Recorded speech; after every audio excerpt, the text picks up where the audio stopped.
Spirit, ang Diyos na kapayapaan ang nagpapabanal ng utusan.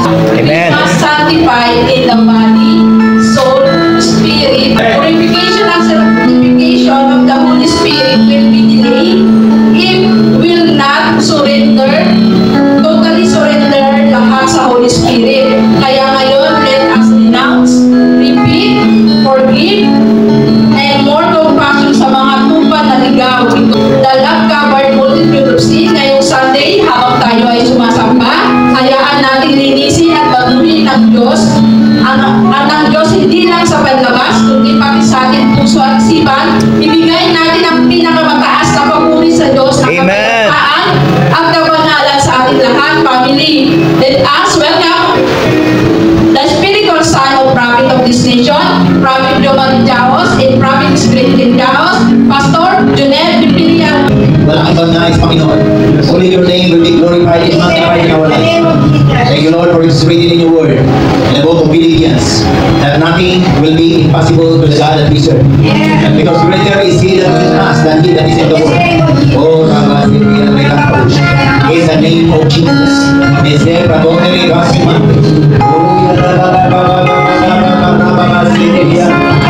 In the name of Jesus. Thank you, Holy Spirit, in everything, Father, in the name of Jesus. Today onwards, over. I do my best. In the month of November, month of December, before the end of this year, I will do my work. To glorify the Lord.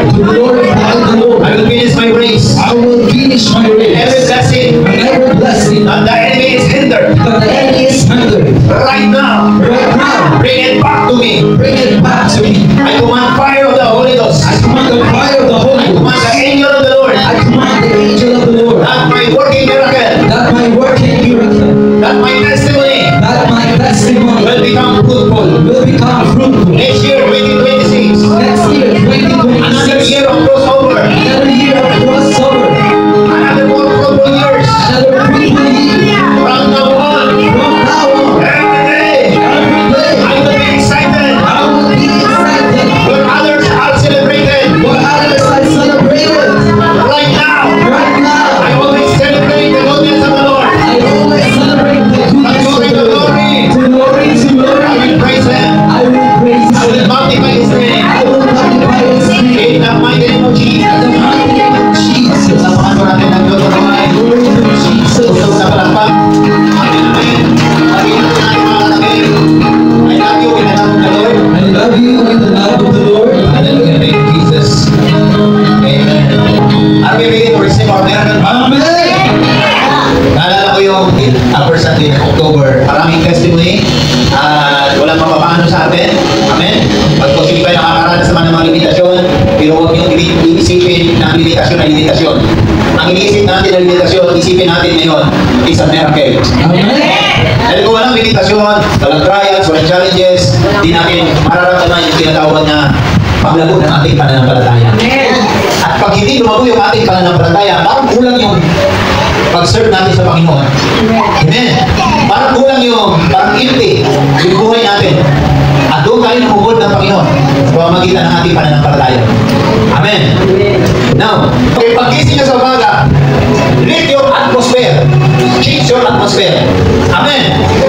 Maganda yung ginawa ni Family Alan. 3:30 in the morning. Wake up in the morning. Mapapansin nyo yung post ko. Nung huli, around 3 yun. 3 or 4. Something ganun yata. Okay? So, this is the heart of the Lord. Totoo. Hindi tayo pinukutin ng Panginoon. Lahat tayo unqualified.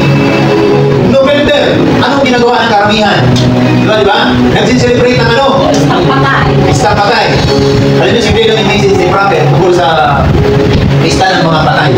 If you're celebrated, cooperated sa ganung kind of celebration, it means the spirit of death is following with you. Amen. Hindi tayo nagsi-celebrate. Dahil ang Diyos natin ay espiritu ng buhay. Amen. Tayo ay buhay. Bakit natin celebrate yung mga patay? Okay, hindi masama na alalahanin natin, remembering the goodness of the Lord. Amen. Pero huwag natin gawin yung mga nakagawian ng karamihan. Ano yun? Diba? They keep on partying, nagmamaskara. Ano ba? Some others, they invited the spirit. Bakit? Dadalo daw yung spirit ng imaho sa atin. Alay. Ang tawag doon? Alay. Alay. Di ba? Totoo, mayroong dadaan ng espiritu. But surely for sure, ang espiritu na dadaan yan. Hindi yan sa Panginoon. Hindi yan kamag-anak mo. Because there are kind of spirit. What we call the manipulating spirit. Amen. They are trying to deceive people. Diba? Alam ko, pamilyar kayo, mayroon sa bahan kung saan even yung mga yumao, binabalik nila yung patay. Sino nakakarinig niyan? Meron dito sa kwento. Amen. Delikado po yan. Because that kind of spirit na i-invite mo, it will poison your household, your family. Mapabalita mo bakit mayroong sakit, mayroong karamdaman, paulit-ulit, aksidente. Because the spirit of death, pamatay sa una. Amen. Yan ang gusto ng kaaway. Ibalik tayo sa mga paniniwala ng mundo. Instead na paniwalaan natin ang salita ng Panginoon. Amen. Kaya yung sinasabi natin Raquel, na nahihinder, bakit po? Dahil sa mga makamundo natin gawain. Amen. Amen. Kaya totoo yun, sabi ni Brother Alan, umiiyak talaga ang Panginoon. Amen. But the Lord God, His grace and mercy endureth forever. Amen. Amen. Kung aawa ng Panginoon, grabe ang awa ng Panginoon. Kung darating ang Panginoon ng November 1, sigurado po ako ba, marami ang mapupunta sa impyerno. Di ba? It's the same thing. Darating ang Panginoon na sa isang iglap lang na kung saan there is sudden peace according to the Bible. Kapayapaan. Anong nangyayari ngayon sa atin? There's a unity of peace ngayon na sinay na ni Donald Trump. Di ba? There's sudden decision na kung saan ang mga tao, they are deceived. Ay, hindi pa darating ang Panginoon.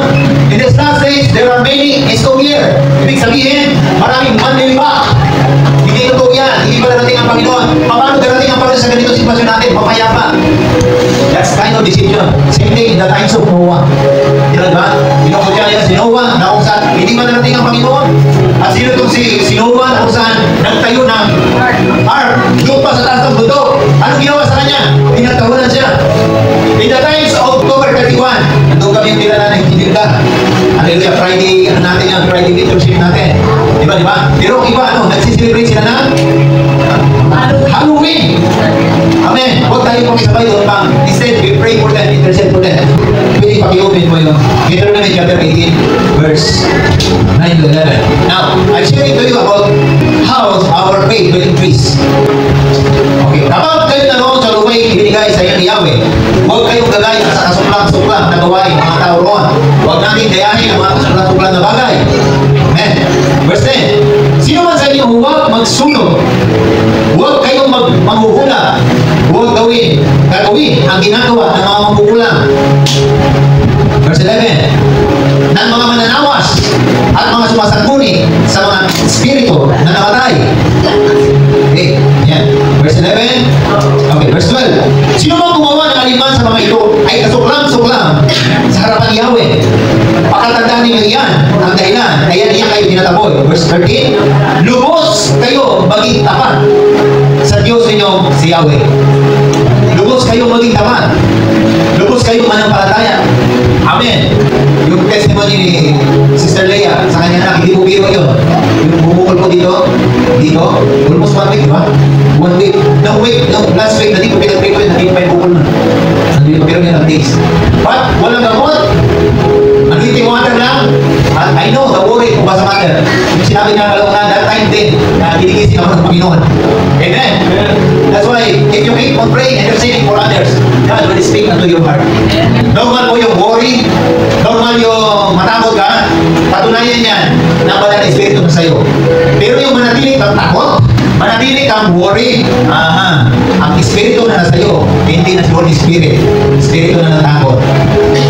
So, nakaramdam ka ng takot kasi ang Holy Spirit will wake you up para ma-activate yung itinanim niya sa'yo. Ano yun? Yung kanyang salita. Amen? Kaya yun, ang pinword kong verse sa kanya, panalangin din na may sikulo. Amen? Amen. Lahat ng bagay na tinatanggal natin, dapat meron tayong papalitan. Ang ipapalit natin, hindi gamot. Kung tatanggalin natin ang gamot, palitan natin ang salita ng Panginoon. Kung tatanggalin natin ang worry, palitan natin ang salita ng Panginoon. para ma-develop yung faith natin. Yung topic natin nakaraan, Ephesians chapter 6, verse 16. Ano sabi doon ba? Above all, that we need to have a shield of faith. Amen. Dahil yung mga nag-aapoy na salita, pag maingay yung shield of faith natin, ano mangyayari po? Makakapasok yung mga nag-aapoy na mga mighty arrow. Yung nangyari kay Nanay Virgie, basta pa rin ang pagkaramdam ko. Ang naalala ko, templo pala ako ng Panginoon. Ang katawang ito ay templo ng Panginoon. Pinapalayas kita. God is waiting unto us. Yung kanyang mga anak, gusto ko makita yung dominion ko sa iyo. Huwag kang magpanalo sa sitwasyon. Amen. That's why, in Deuteronomy chapter 18, yan yung mga naka-operihan. Marami pa yan pa. Hindi lang November 1. Ano pa? Di ba? Pasko. Ang namamagdibay sa Pasko, sino? Santa Claus. Di ba? Instead na si Jesus. Tapos ang naalala ng mga tao pag dumadaan, ay, buti na sila, Christmas na, si Santa Claus. Kaya doon sa bahay, ngayon, bibili ako ng yung lights na may group. May ilaw ba? Na nakalagay, Bible. Ako kaya Jesus. Amen. Pag dumaan sa bahay, uy, bago to ah. Amen, amen. It means something new. Bago sa paningin ng ibang tao na kung saan ang pangalan ni Jesus ang mag-glorify. Amen. Yun po ako ang tahanan niyo pagpapalain. Amen. Pero pag sa front ng bahay niyo nakalagay doon Santa Claus, it will attract verses. Gagamitin niya ni Satanas para pasukan ng mga magsasamang espiritu. Kaya pag hindi nakita mga larawan kung saan yung buka ng babae nalumuhan yung dugo, ba, kulang na lang luhuran. Hindi na ako magbabit ha. Tama ba rin? Lumuhan lang ng dugo, hindi natin alam kung saan galing yung dugo na yun. Yung espiritu na pumasok doon to deceive many people. Look at that. Ayan ang nangyayari sa bayan natin ngayon. That's why the spirit of idolatry, the spirit of corruption is so rampant. Amen. Kung wala mag-enlighten, wala mag-intercede, yung next generation natin, hindi makakaranas sa totoong revival. The book of Acts chapter 10, ito yung pananampalataya na magandang example. Verse 1. Sa Caesarea ay may isang lalaki nanggangalang Cornelio. Isa siyang kapitan sa batalyong Italiano na hukong Romano. Sa isang taong sumasamba at may takot sa Diyos. Ngayon din ang kanyang buong pamilya. Siya ay matulungin sa mga dukha. Amen. So dahil sa kanyang pananampalataya, hindi po siya Hebreo. Isa siyang Romano. Pero dahil sa kanyang paniniwala, dahil madala siyang tumulong saan? Sa mga taga-Jewish, nag-Hudyo, mga Hudyo. At nakita niya, yung Diyos na pinagsisimula nila, ito na Diyos. Kaya nanampalataya din siya, kahit isa siyang Romano. Amen. Kaya sabi ng Panginoon, kakaiba yung kanyang pananampalataya. Kaya pinadala niya sino? Si Peter to bless that family. And because sa sakripisyo ng tao na yun, si Cornelius, ano nangyari? Yung buong kanyang sambayanan. Hindi lang buong sambayanan, pati yung kanyang mga katulong, mga alagad, naniwala kay Yahweh. Amen. Amen. Si Gaius, isa siyang Romano, na kung saan sabi ng Panginoon, sabi niya, Panginoon, ang aking anak ay may sakit. Dahil sa iyong pananampalataya, umuwi ka, ang iyong anak ay magaling na. Kasi ano sabi niya? Sabihin mo lamang, ako ay mayroong tao rin kapag sinabi ko, sila ay susunod. Ngayon, Panginoon, sabihin mo lang, at ang aking anak ay magaling na. Grabe pa ang sinabi ng Panginoon. Hindi ko nakita ang pananampalataya ito. Sa mga Israelita na aking bayan, nakita ko ito sa isang Romano, si Gaius, kapitan ng batalyong Romano. Pagdating niya doon, amen. Pagdating niya doon, magaling din yung anak niya. Sino ba siya? The same hour na sinabi ni Jesus. Amen. Now declare with me, I have faith. I have faith. Like my forefathers. Like my forefathers. In the name of Jesus. In the name of Jesus. Yan yung mga pananampalataya na dapat natin tiyahin. Pananampalataya na katulad ni Abraham. Would you imagine that, kung tayo mapunta sa ganong test, di ba? Grabe ang pananampalataya ni Abraham. Bakit? Hinalay yung kanyang anak. Hindi lang yun, sinabihan pa siya ng Panginoon, pagpapalain kita. Pero hindi sa lupain ito. Doon sa lupain ng Canaan, umalis ka dyan, iwanan niyo yung kanyang pamilya. Sinunod niyo yung boses ng Panginoon. Amen. Amen. Hindi man i-develop yung pananampalataya natin. Kapag sinabi ng Panginoon, Pastor, yung gawain dyan sa Puerto Princesa, pagkatiwala mo sa ganito, go to the south, go to the north. If I will not act according to my faith, di ba? Hindi maabot ng marami. Amen. Amen. That's why I'm always declaring, Lord, 4 wheels. 4 wheels. Amen. Sa bayan, Pastor. Amen. Hallelujah. And glory to the Lord. Meron tayo pag-review dito sa church expansion. Kasi pag, I believe, before the end of this month, will be multiplied. Amen, amen. Kaya yung mentoring natin, importante po yan. Don't you even know that if one person ma-bless through our life? One person. Ano yung lagi sinasabi ni Pastor? Hanapin mo yung isa na kung saan handa yung iyan sa Panginoon. Handa yung dalihin sa gawain ng Panginoon. Amen. Amen. Pwede imagine, bawat isa natin mag-doble tayo. Puno na tayo dito. Amen. Amen. Amen. That's why I keep on reading. Kasi pag dilipat tayo sa medyo malaki, siyempre kailangan natin ng sarili upuan, ganyan. Amen, amen. Hallelujah, pagkakaan ng Diyos. Glory to Jesus. Hindi ko advancing. Hindi pa man nangyayari. But I gave my faith. Sabi ko, Lord, this is what you will. Okay, Lord, I will do it. We keep on declaring. Kasi may power yung salita natin. Amen. So, maraming istorya sa Bible na kung saan pagpananampalataya ang pagbabasihan. Tayo ngayon, lulod na tayo sa experience. Ako mali. In the book of Ephesians chapter 2 verse 8 to 9, ito yung larawan ng pananampalataya. Sapagkat dahil sa kagandahan loob ng Diyos, but by the grace of the Lord, tayo ay naligtas sa pamamagitan ng ating pananampalataya. Hindi ito galing sa ating lakas, kundi dahil sa grasya ng Panginoon, yung pananampalataya natin. Kaya pag nararamdaman ko, nagugulang ka ng pananampalataya, it's a gift of the Spirit. Yung bigit tayo sa Panginoon.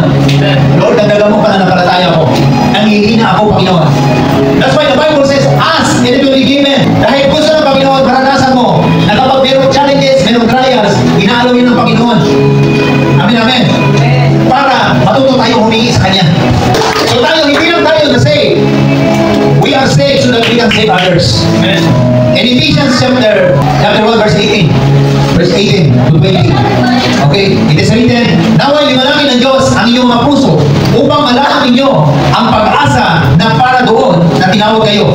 Kung gaano kasagana ang pagpapalang inilaan ng Panginoon para sa Kanyang mga banal. Tayo po ang tinutukoy niya mga brethren, mga mananampalataya. Amen. Alam niyo po, once you believe in Jesus Christ, ang tingin na sa iyo ng Panginoon banal. Amen. Ang banal, it doesn't mean na hindi ka makagawa ng kasalanan. We become the righteousness of God once na niniwala kay Jesus as your Lord and Savior. Amen. Pero pag sinabing banal, kailangan mahasa yan, ma-purify. Amen. Sino handang magpakabanal palalo? Amen. Amen. Palapakan natin ang Diyos na buhay. Glory to Jesus. So maliwanagan tayo. We are here to be enlightened so that others will be enlightened.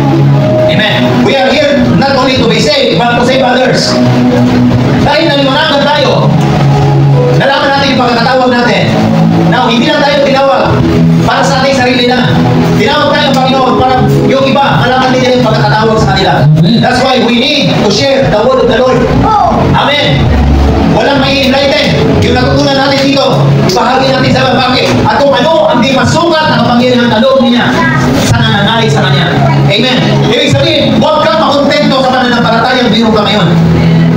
Ang kapangyarihan ng banal na Espiritu is the power behind mission. Hindi masukat na kapangyarihan. That's why even si Jesus, lumakad sa tubig. He can command the wind. He can command the rain to stop. Pero ano sabi ng Panginoon? Hindi pa rito anak ang magagawa nyo. Because the glory of the latter days will be greater than the former days. Amen. Amen. That's why yung pananampalataya natin ngayon, Lord, dagdag pa yung pananampalataya ko. Gusto ko rin lumakad sa tubig. Hallelujah. Amen. Kung ialaw ng Panginoon yan. That's why, importante yung tinatawag family na enlightenment. Bakit? Kasi pag sinabi nila miracle, gusto nila lahat makita miracle. Di ba? Kaya marami mga anointed person, anointed servant of God. Hindi nagiging servant ng Panginoon, nagiging servant ng ano? Ibinasa natin sa Deuteronomy chapter 18, mapukulang, alborado. Bakit? They want power. They don't want to serve. Amen. We are now in the season of power. Ang gusto ng away natin ngayon, ma-attract tayo sa kapangyarihan. Miracle is no other than kung hindi nyo na-appreciate yung hilinga natin, that's a miracle. Hindi nyo na-appreciate yung salita ng Panginoon na i-enlighten tayo, that's a miracle. Amen. Those are basic miracle na dapat sa puso natin. Kaya pag-ising natin sa umaga, Lord, salamat. Lord, I declare blessing, I declare abundance. Amen. Yung hilinga mo, pag-ising mo sa umaga, abundance. Would you imagine, hindi ka makakasalita ng salitang prosperity, salitang abundance kung walang hangin? Amen. Hindi mo ma-release ang salita, Lord, I love you kung walang hangin. Kahit mga wicked words pa ang sinasabi ng salita natin, kung tatanggalin ng Panginoon yung hangin mo, lumipas. Diba? Sa kabila ng ating mga pagkukulang. Hallelujah. Talapan natin ang Diyos sa buwan. Glory to Jesus.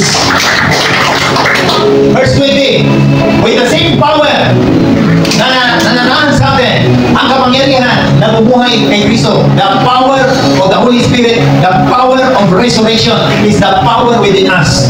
Declare with me, from now on, hindi na ako makukontento. Hindi na ako Gusto kong lalalim Gusto kong ang lalaki. aking pananampalataya, Ang aking ang aking pag-ibig Ang aking sa Panginoon. sa Panginoon. Now, start. Go out to your comfort zone. Amen. Amen. Maghayo tayo. Would you imagine pa? Yung pagpapatawad natin, yung hindi natin magagalitin, outside of comfort zone na yan eh. Kasi marami nakaugalian. O, yung comfort zone natin magalit. Bakit? Pag na mayroong nagalit sa'yo, magagalit ka rin. Kasi comfort ng ano natin yun, pag nasaktan tayo, gusto natin makasakitin. Tama mali. Pero dito sa tao, enlightened tayo. Bakit? Kilala natin, pag may masamang loob, pag mayroong galit at buot, delikado yan. Demon is attacking on my heart. Amen. That's why, pag natututo tayo magpatawad, natututo tayo gumiti. Yan. Enlightenment po yan pa. Nadidevelop ang ating pananampalataya. Kahapon po doon kami kila Nanay Lord, pinisita namin. Dahil alam niyo, kilala niyo si Nanay Lord, di ba? Ang kanyang mga anak sa ibang bansa, pinisita ko namin doon. Naghanda pala siya. Walang bisita, pero may isa siyang bisita doon. Yung laging naglalabas sa kanya. Tapos yung asawa niya, asawa na naglalabas sa kanya, nandun din. Mababa na ng tao, pero napansin ko yung mga niya, masayahin. Hindi nakakwentuhan ko. Yun, lumabas yung kwento na kung saan yung tao na yun, laging na-abuse. Dumating pa sa punto, sa plaza daw, sinuntok siya, nakangiti pa rin. Nung nagkwento siya, sabi niya, Pastor, nag-desisyon kasi ako. Kung magpapapag daw sa kanila, kawawa ko, ano yung mga anak ko? Amen. Kaya, ngumingiti talaga ako. Madalas siyang binubuli. That's why I pray for that man. Sabi ko, from now on, you have authority.